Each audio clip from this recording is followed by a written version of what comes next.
नमस्कार दोस्तों, आज मैं आपको कार्तिक स्नान की 5 कहानी सुनाने जा रही हूँ। प्रेम से बोलिए कार्तिक मास की जय हो, राई दामोदर की जय हो। एक समय की बात है, एक राज्य में एक राजा रहता था। उसकी 2 रानियां थीं, एक सुहागन और दूसरी दुहागन। मतलब एक रानी को राजा बहुत प्यार करता था और उसे महलों में रखता था, और दूसरी रानी से न बोलता था और ना ही प्यार करता था। वह रानी महल के नीचे बने कमरे में रहा करती थी।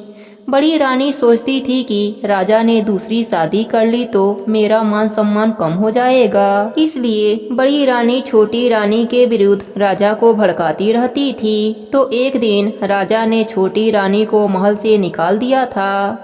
अब बड़ी रानी बहुत खुश रहती थी। छोटी रानी हमेशा पूजा पाठ, सत्संग, कीर्तन, हवन, व्रत करना, उपवास करना, कथा कहानी सुनना, भागवत कथा सुनना आदि धार्मिक कार्य किया करती थी।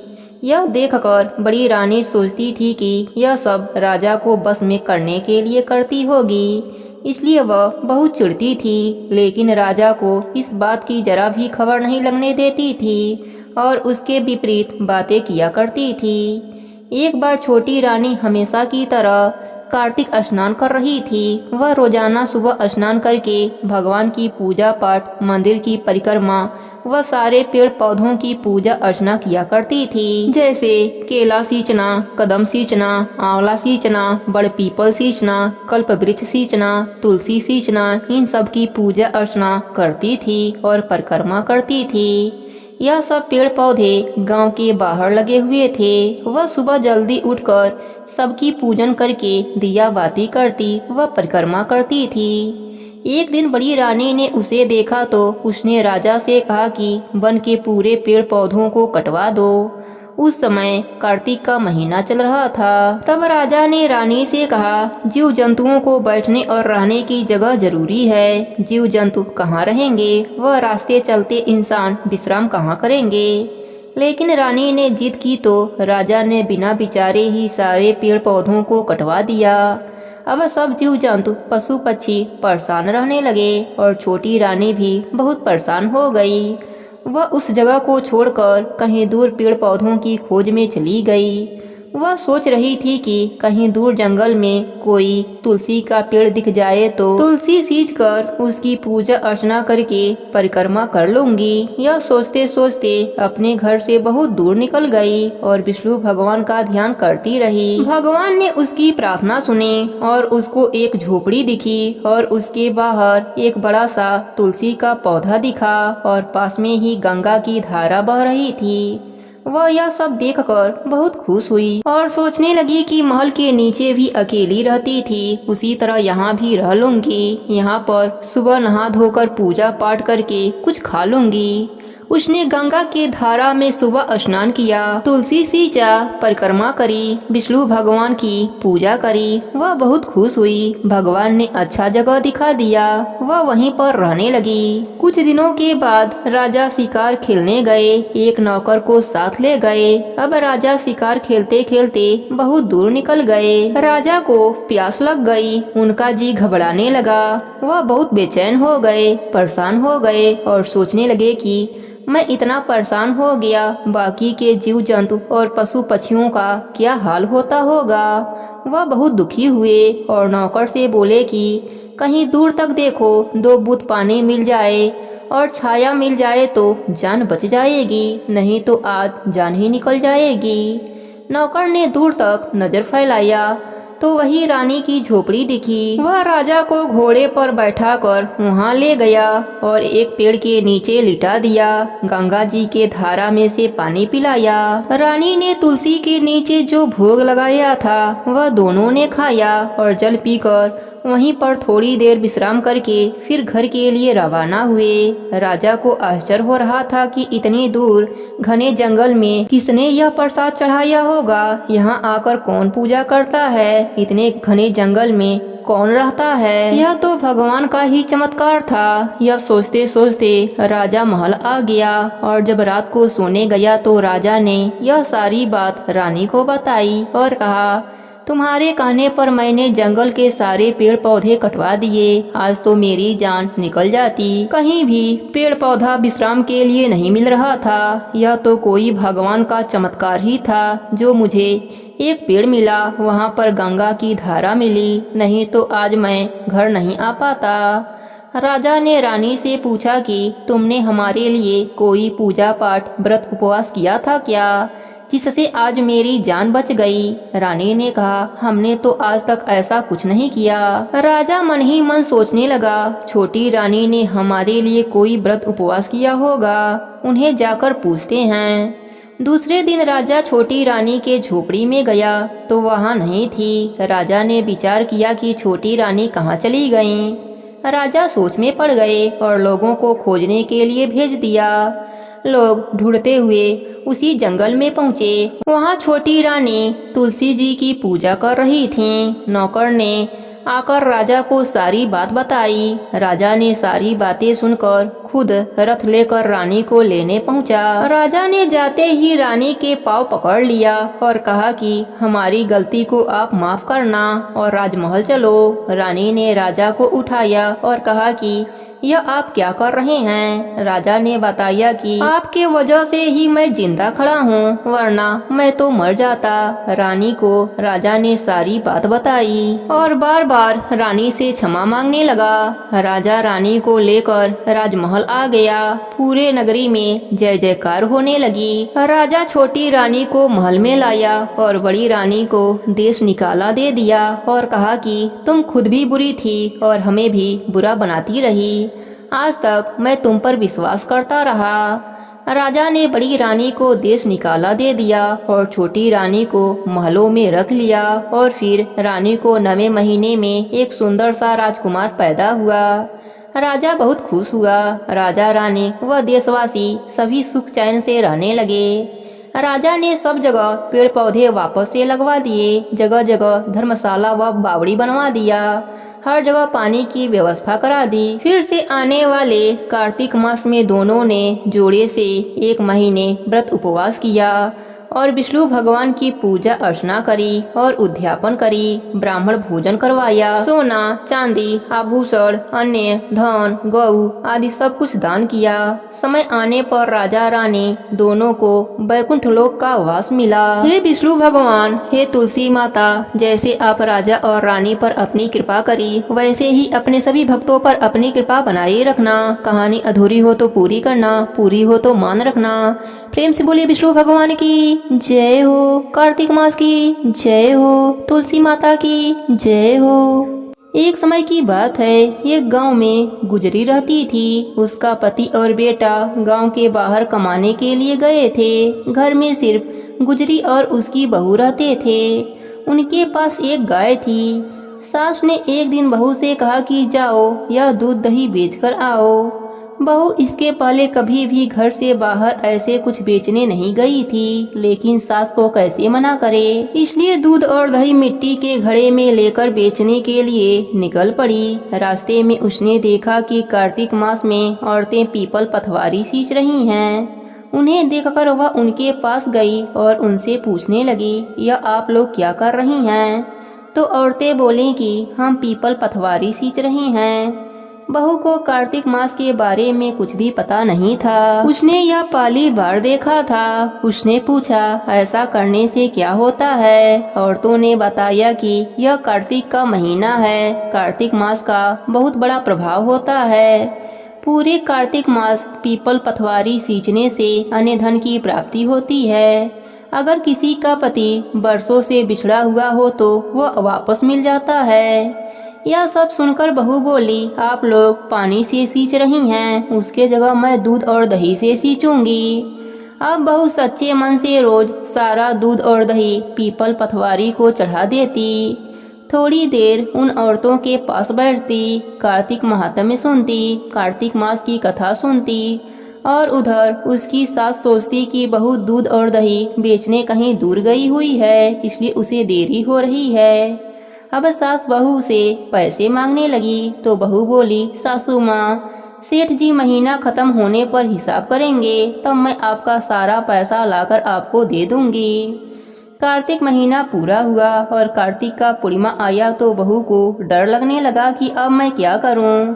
अगर सास को पैसे नहीं मिले तो वह बहुत नाराज होंगी। बहू गई और पीपल के पास बैठ गई और जोर जोर से रोने लगी। पीपल पथवारी ने उससे पूछा, तुम यहाँ बैठकर क्यों रो रही हो? तो वह बोली, मेरी सास दूध दही के पैसे मांग रही है। तो पीपल के देव बोले, मेरे पास पैसे तो नहीं है, लेकिन यह पत्ते और डालियां हैं, यह सब ले जाकर अपने गोलक में रख देना। बहू ने ऐसा ही किया। उसकी सास ने पूछा, बहू पैसे लाई हो? तो वह बोली, हाँ माँ जी, मैंने पैसे लाकर गोलक में रख दिया है। सास ने गोलक फोड़ी, देखते ही उसकी आंखें फटी की फटी रह गई। गोलक में हीरे मोती जगमगा रहे थे। पत्ते और लकड़ियां धन दौलत में बदल गए थे, जिसे देखकर सास बोली, इतना धन कहाँ से आया? यह तो दूध दही की कीमत नहीं लगती। तब बहू ने सारी बात अपने सास को बता दी कि मैं दूध और दही पीपल पथवारी को सींचती थी, और जब मैं रो रही थी तब पीपल पथवारी ने मुझे पत्ते और लकड़ियां दिए और गोलक में रखने के लिए कहे, जो हीरे मोती बन गए। अब सास ने सोचा, पीपल पथवारी किसी एक पर तो कृपा करेंगे नहीं, और वह बोली, अगले साल मैं भी पीपल पथवारी सींचूंगी। अगले साल जब कार्तिक का महीना आया, सास ने दूध दही लेकर उसे बेचने निकल गई। रास्ते में उसने सोचा, सारा दूध दही पीपल में डालने से क्या होगा, वह तो बर्बाद होगा, इसलिए मैं दूध दही को बेच आती हूँ। दूध दही बेचकर दूध दही के बर्तन धोकर पीपल पथवारी पर चढ़ा दिया। कार्तिक मास बीता और पूर्णिमा आने के एक दिन पहले सास ने बहू से कहा, बहू मुझसे पैसे मांगो। तब बहू बोली, कहीं बहू भी सास से पैसे मांगती है भला? लेकिन सास के बार बार कहने पर बहू ने सास से पैसे मांगे तो वह अगले दिन जाकर पीपल के पास बैठकर जोर जोर से रोने लगी।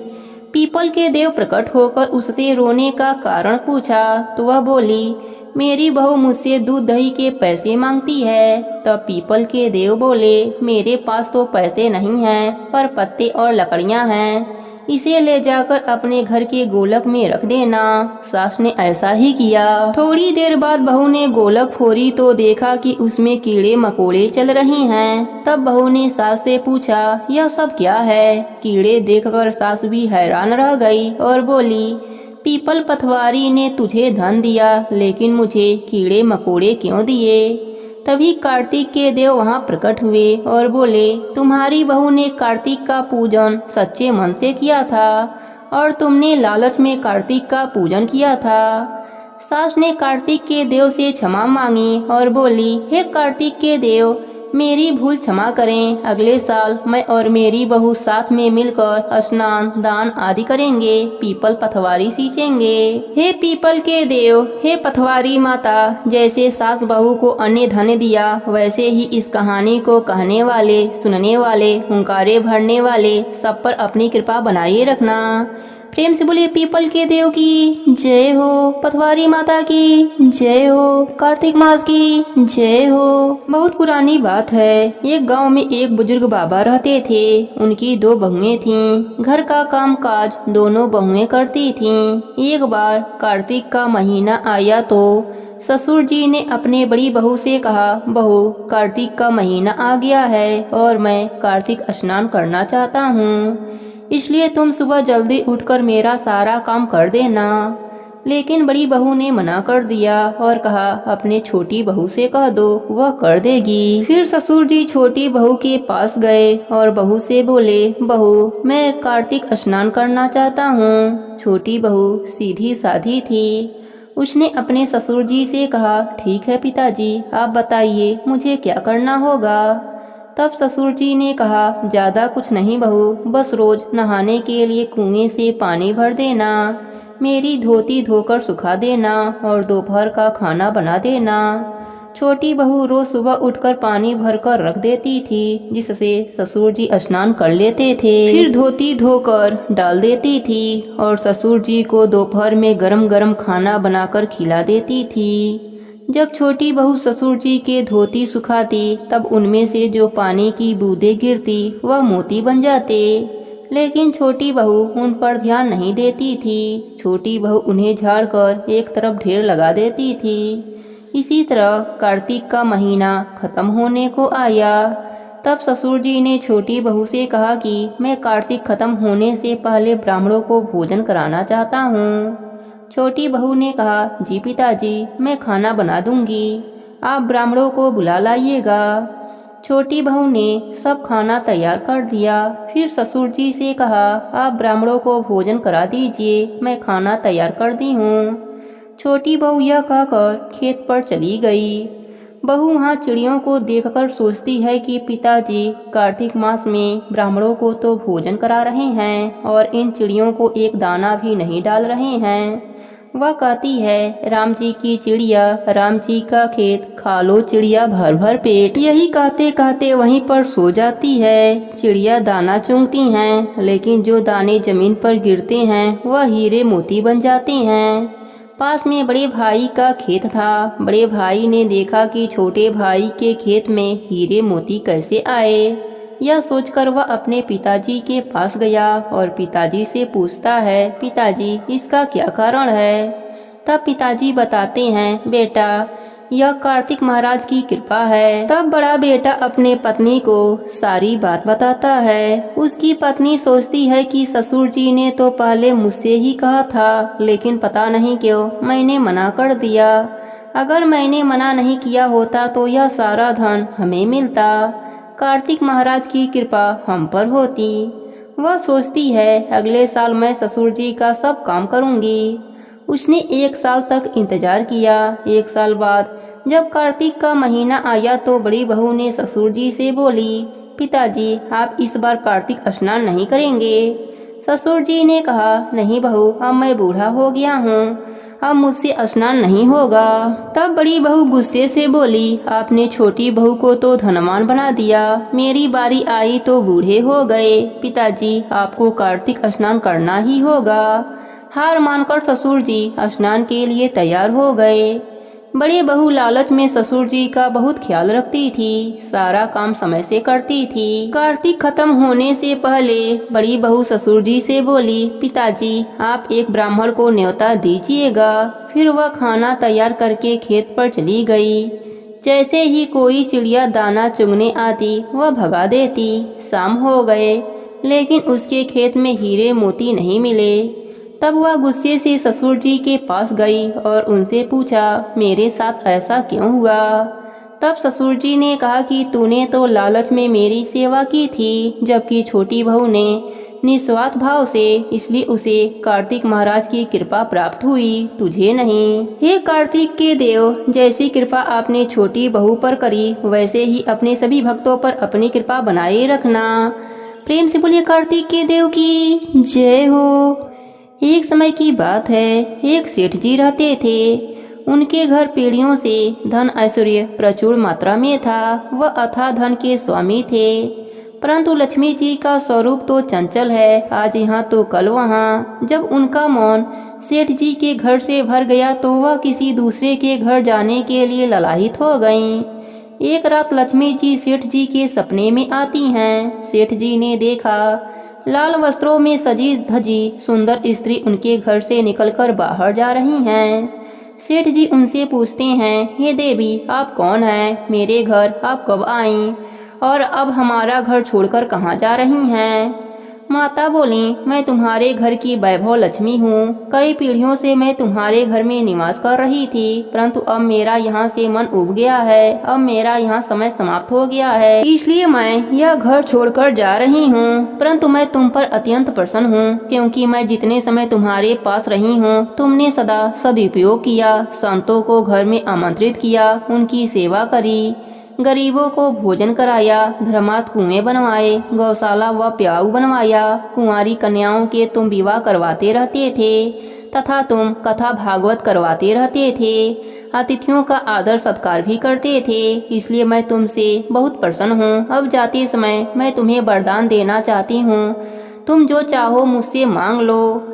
अब सेठ जी सोचते हैं कि मैं अकेला क्या वर मांगूं, मेरी 4 बहुएं हैं, मैं उनसे पूछकर वरदान मांग लूंगा। एक दिन का माता रानी से समय ले लेता हूँ। सेठ जी लक्ष्मी जी से बोले, माता मेरी 4 बहुएं हैं, मैं उनसे सलाह मशवरा लेकर आपको बताऊंगा कि मुझे क्या वर चाहिए। लक्ष्मी माता बोली, ठीक है, मैं कल फिर से आ जाऊंगी, तब तुम मुझसे अपना वर मांग लेना। ऐसा कहकर माता अंतर्ध्यान हो गईं। अब सेठ जी सुबह उठते ही चारों बहुओं को बुलाया और उन्हें अपने सपने के बारे में बताया और उनसे सलाह मांगी। सेठ जी की सबसे बड़ी बहू बोली, आप माता रानी से सारा गोदाम अनाज से भरवा लो ताकि हमें खाने की कभी भी कमी न हो। सेठ की दूसरी बहू से पूछा तो वह बोली, पिताजी इतने अनाज रहेंगे तो उनमें कीड़े लग जाएंगे, अनाज खराब हो जाएंगे। पिताजी आप माता रानी से सोने चांदी से तिजोरियां भरवा लो। सेठ जी सोच में पड़ गए। तब तीसरी बहू से पूछा तो वह बोली, पिताजी आप तो हम चारों के लिए धन से भरे 4 महल मांग लो, खूब पैसा होगा, आने वाली पीढ़ियों के पास कभी भी कमी नहीं होगी। सेठ जी और सोच में पड़ जाते हैं। तब उन्होंने अपनी छोटी बहू से पूछा। वह थोड़े मध्यवर्गीय परिवार से थी, पर वह धार्मिक प्रवृत्ति की थी। वह बोली, पिताजी लक्ष्मी माता को अगर जाना है तो वह अवश्य जाएंगी, फिर धन संपत्ति कुछ भी नहीं टिकेगा। अगर टिक भी गया तो हमारी आने वाली पीढ़ियां उसे देखकर आलसी और अहंकारी हो जाएंगी। इसलिए पिताजी आप माता लक्ष्मी से कहें कि अगर वह जाना चाहती हैं तो अवश्य जाएं, किंतु हमें यह वरदान दें कि हमारे घर में सज्जनों की सेवा पूजा होती रहे, हरि कथा होती रहे, मेहमान आए तो उनका आदर सत्कार हम करते रहे और परिवार के सभी सदस्यों के बीच प्रेम भाव बना रहे, क्योंकि अगर प्रेम भाव होगा तो कोई तकलीफ भी होगी तो सब मिलकर उसे काट लेंगे। सेठ जी को छोटी बहू की बात समझ में आ गई। वह खुशी खुशी रात होने का इंतजार करने लगे। रात हो गई। माता रानी फिर से सेठ जी के सपने में आती हैं और सेठ जी से पूछती हैं, तुमने अपने बहुओं से सलाह मशवरा कर लिया, बोलो तुम्हें क्या चाहिए। सेठ जी बोलते हैं, हे माते यदि आपको जाना है तो प्रसन्न होकर जाइए, परंतु मुझे यह वरदान दीजिए कि मेरे घर में सदैव हरि कीर्तन होता रहे, संतों की सेवा होती रहे, अतिथियों का आदर सत्कार होता रहे, परिवार के सदस्यों में परस्पर प्रेम बना रहे। यह सुनकर माता रानी चौंक जाती हैं और कहती हैं, यह तुमने क्या बार मांग लिया। जिस घर में हरि कथा होगी और संतों की सेवा होगी वहाँ तो साक्षात नारायण वास करते हैं, और जहाँ नारायण वास करते हैं वहाँ तो मेरा निवास होता ही है। यह वरदान मांगकर तुमने मुझे हमेशा के लिए तुम्हारे घर में रहने के लिए विवश कर दिया। ऐसा कहकर लक्ष्मी जी सेठ जी के घर में फिर से अस्थायी निवास करने लगीं। हे लक्ष्मी माता, जैसे आपने सेठ के घर हमेशा के लिए विराजमान हो गईं, उसी प्रकार अपने सभी भक्तों पर अपनी कृपा बनाए रखना। कहानी अधूरी हो तो पूरी करना, पूरी हो तो मान रखना। प्रेम से बोलिए लक्ष्मी माता की जय हो, विष्णु भगवान की जय हो। एक समय की बात है, एक नगर में एक भाई बहन रहते थे। बहन का नियम था कि वह रोज सवेरे भाई का मुख देखती, फिर खाना खाती थी। बहन की शादी हो गई, पर बहन अपना नियम नहीं छोड़ा। वह रोज सुबह अपने भाई के घर आती और भाई का मुख देखती, फिर खाना खाती थी। रास्ते में एक पीपल के पेड़ के नीचे गणेश जी की छोटी सी मूर्ति रखी हुई थी। उसके सामने बहन हाथ जोड़कर कहती, हे प्रभु, मेरे जैसा अमर सुहाग और मेरे जैसा अमर पिहर सबको देना। इस तरह से वह अपना नियम निभाती थी। एक दिन भाई के घर जाकर बैठ गई। तब भाभी ने पूछा, बाई जी पैरों में क्या हुआ है। बहन ने कहा, भाभी जंगल के रास्ते में कांटे उग गए हैं, वही पैरों में चुभ गए हैं। ऐसा कहकर वह वापस अपने घर आ गई। भाभी अपने पति से बोली कि रास्ता साफ करवा दो, आपके बहन के पैरों में कांटे चुभ जाते हैं। भाई ने कुल्हाड़ी लेकर सारे झाड़ी काट दिए, रास्ता एकदम साफ कर दिया, जिसमें गणेश भगवान का स्थान भी हट गया। यह देखकर गणेश भगवान नाराज हो गए और उसके प्राण हर लिए। जब लोग उसे अंतिम संस्कार के लिए ले जाने लगे तो भाभी रोती हुई बोली, रुक जाइए आप लोग, मेरी ननद अभी आती होगी, उसका भाई का मुख देखने का नियम है।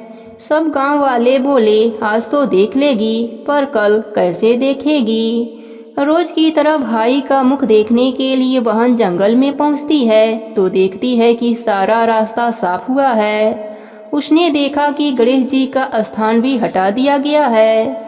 वह तुरंत कुछ पत्तों से गणेश जी का स्थान बनाती है और हाथ जोड़कर बोलती है, हे प्रभु, मेरे जैसा अमर सुहाग और मेरे जैसा अमर पीहर सबको देना। फिर आगे चल देती है। गणेश भगवान सोचते हैं कि अगर इसकी नहीं सुनी तो हमें कलयुग में कौन मानेगा, हमें कौन पूजेगा। फिर गणेश भगवान उसे आवाज लगाती हैं, बेटी, इस खिचड़ी के 7 पत्तियां ले जाकर उसे कच्चे दूध में घोलकर अपने भाई के ऊपर छींटे मार देना, वह उठकर बैठ जाएगा। बहर ने पीछे मुड़कर देखा तो वहाँ कोई नहीं था। उसने सोचा, जैसा सुना है वैसा कर लेती हूँ। उसने 7 पत्तियां लेकर भाई के घर पहुंची। उसने देखा कि वहाँ कई लोग बैठे हैं। भाभी रो रही है। भाई का लाश रखा है। बहन घर के अंदर गई, दूध की चेरी ले आई, उसमें पत्तियां मिलाई और भाई के शरीर पर छींटे मारे। भाई उठकर बैठ गया और बोला, आज तो बहुत अच्छी नींद आई थी। बहन बोली, ऐसा नींद किसी दुश्मन को न आए, और उसने सारी बात भाई को बताई। सब लोगों ने गणेश भगवान का जयकारा लगाया। हे गणेश जी महाराज, जैसे आपने उस लड़की को अमर सुहाग और अमर पीहर दिया, वैसे ही अपने सभी भक्तों पर अपनी कृपा बनाए रखना। कहानी अधूरी हो तो पूरी करना, पूरी हो तो मान रखना, सबके व्रत को पूर्ण करना। प्रेम से बोलिए गणेश भगवान की जय हो, भोलेनाथ की जय हो, पार्वती माता की जय हो।